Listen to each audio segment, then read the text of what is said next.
Ashama harka fuuneen zira zirtuu baga jiraatanii warri sanyii yuutuubii sanyii Hacaaluu jalatti argamtanii maaliif yuutuubii kiyya sheer laayikii gochuu irraanfattanii viidiyoo kiyyatu isinitti toluu dideemoo maali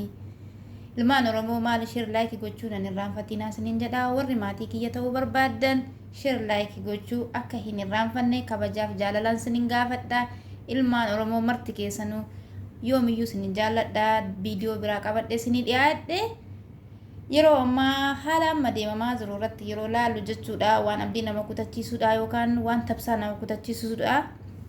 yeroo ammaa kana jechuudha namni tokko biyya isaa irratti dalagatee yookaan qansiraa dalagatee maallaqa of harkatti qabatee biyya dhalatee irratti jiraachuu dandeettii dhabaa jira baay'ee tokko waan nama gaddisiisuudha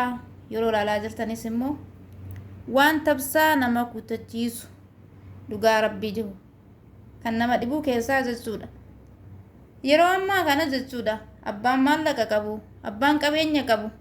akka saamamu jedhamee irratti immijjaan fudhatamaa jira maaliif yoomti kun gadadoon kun yoom nurraa ka'a ba'aan kun yoom nurraa bu'a bara 2013 kana ajjeessaa nurraa dhaabbate jennee saammitii nurraa dhaabbate jennee haga ammaatti karoora murteeffataa jirra saammitiin nurraan dhaabbanne yeroo duraa ummanni keenya lafarraa xaragamaa turanii kaan mana hidhaatti tortora kaan inni maallaqa qabu inni qansiraa dalagatee jiraatu qotee bulaan halkaniif guyyaa qambarriif gindii baatee lafasaa aramee qotee carabee irratti jiraachuu hin dandeenye maallaqa harkatti moofaa gadeettiitti maratee qambarriif gindii baatee waan hajaa nama dhibuudha kun yaa ilmaan Oromoo yoo maal goone furmaata arganna Oromoo keenya malee kan miidhamaa jiru tokko hin jiru yeroo ammaa kana jechuudha Oromoo keenya irratti miidhaa hedduu irratti gaggeeffamaa jira dhugaan sinin jedha waan ajaa nama dhibuudha kun jechuudha yeroo ammaa kana oo teenyee laallee waan hundaa'uu jechuudha gara mirgaatis ta'e gara bitaatis ta'e imbilisoomna jennee tokkummaa horanna jennee abdii guddaa eeggataa jirra amma immoo jechuudha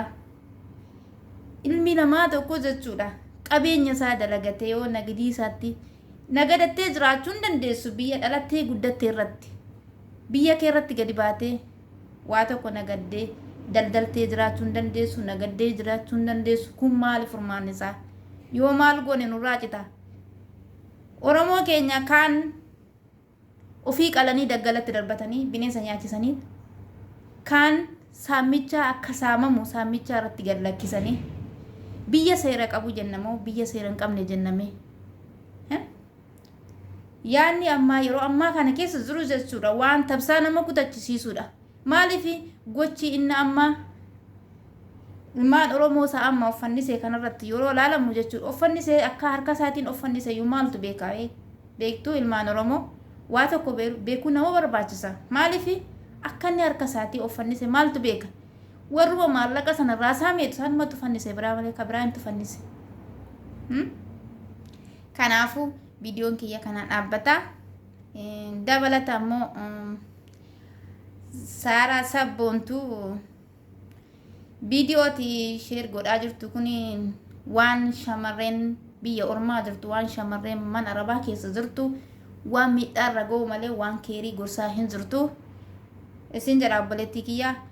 viidiyoo tokko sheerii namaa gootu ofiitti fayyadamiitii bu'aa irraa argiitii achii booda viidiyoo sana sheerii godhi hiriyoota keef namni akkamitti maayinesii dibata maayinesii dibadhaa jettee viidiyoo waraabda maayinesii akkamitti dibata maayinesii jechuun maayinesiin qoonqootti nyaatamaa waan adda addaatti nyaatamaa maayinesii sanarraa dibattee bu'aa argite xayyib ofii dibattee maaf bu'aan argi yeroo sana ofii keetii dibattee ummata Oromoof viidiyoo sana maaliif hin dhiyeessine zim jettanii warri shamarran keenya irraa biyya hambaa jiran irraa rifeensa keessan akkas godhaa jettanii shamarran buyyaa jeessitanii irraa of qusadhaa maayinesiin mataatti dibatamu by the way maayinesiin nyaatama malee nama mataatti dibatu hin argine maayinesiin jechuun mimixxaa qaba barbarree qaba akkamitti maayinesii mataatti dibadhaa jettee shamarreen biyya arabaa dogongorsuuf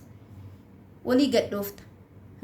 Maayinesii dibachuu miti shamarreen tokko tokko yeroo ammaa kana jechuudha abbaan madamii laaffisee fi malee qibaatii mataa isheettuu seeraan yeroo dibattuu yeroo hin qabdu baay'izawee ati jechuudha maayinesii dibadhaa jettee shamarreen kiyya hin dogongorsiin obboleeyyan kee hin dogongorsiin innaa maal jettee dubbii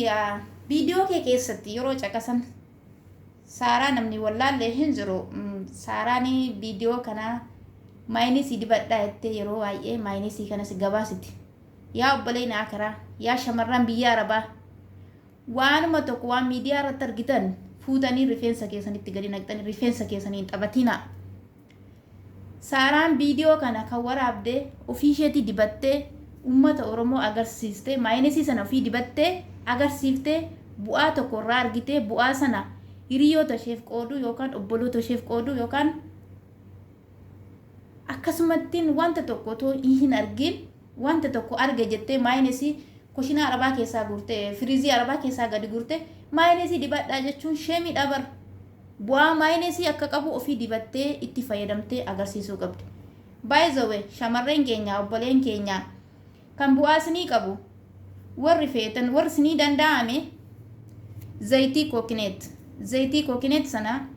shunkurtii adiin mana arabaa keessa jira yoo madamiin keessan sinii laafte jechuudha yoo madamiin keessan sinii laafte yoo isheen nama gaarii taate zayitii kookineetii sanarratti shunkurtii adii kana jechuudha yookaan warri makiinaa qabdanii maashinii jechuudha maashiniidhaan shunkurtii gujjii tokko fuutanii yookaan firee tokko fuutanii irraa qunciftanii achi booda dhiqxanii makiinaatti gannaqxanii yookaan makiinaan hin jirre immoo harka keessaniitiin shifeessitanii murtanii jechuudha yookaan xixiqqeessitanii murtanii zayitii kookineetii sanaatiin xiqqoo danfistanii achi yoo inni qabbanaa shunkurtii adii sanaa fi kookineetii sana walitti danfistu bishaan biraatti naqiina kookineetii sana danfistanii shunkurtii adii sana yookaan shifeessitanii yookaan makiinaa arabaatiin xiqquma jechuudha bulleessoo osoo hin taane gidduu magaleessa gootanii zayitii sanaa fi shunkurtii sana walitti danfistanii lafa keessanii achi yoo inni qabbanaa zayitii sana mataa keessanitti dibattu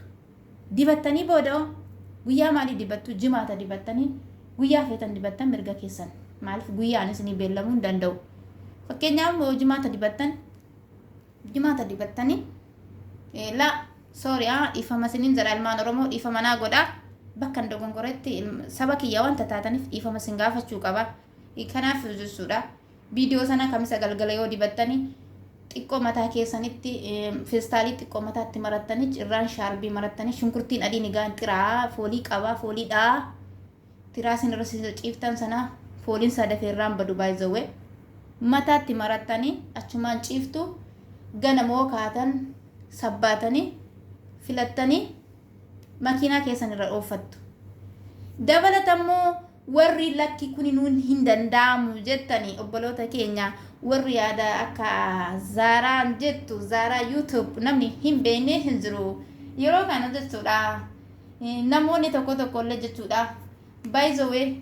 mana arabaa keessa ta'anii waan adda addaa kana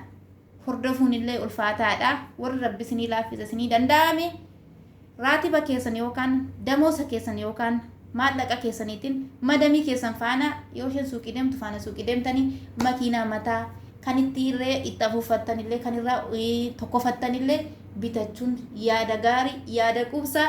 isa maayoneesii dibadhaa jedhan kanarraa irraa of qusadhaa baay'izawee rifeensa keessan ittiin hin taphatina sinin jaalladhaa yuutuubii kiyya sheer laayik gochuu hin irraanfatina yoomuu sinin jaalladhaa ilmaan Oromoo marti keessanuu akka isinin jira turtii gaarii yaada kiyya immoo caqasaati sheer laayik gochuu akka hin irraanfanne kabajaaf jaalalaan sinin gaafadhaa sinin jaalladhaa sinin kabajaa akka isigaa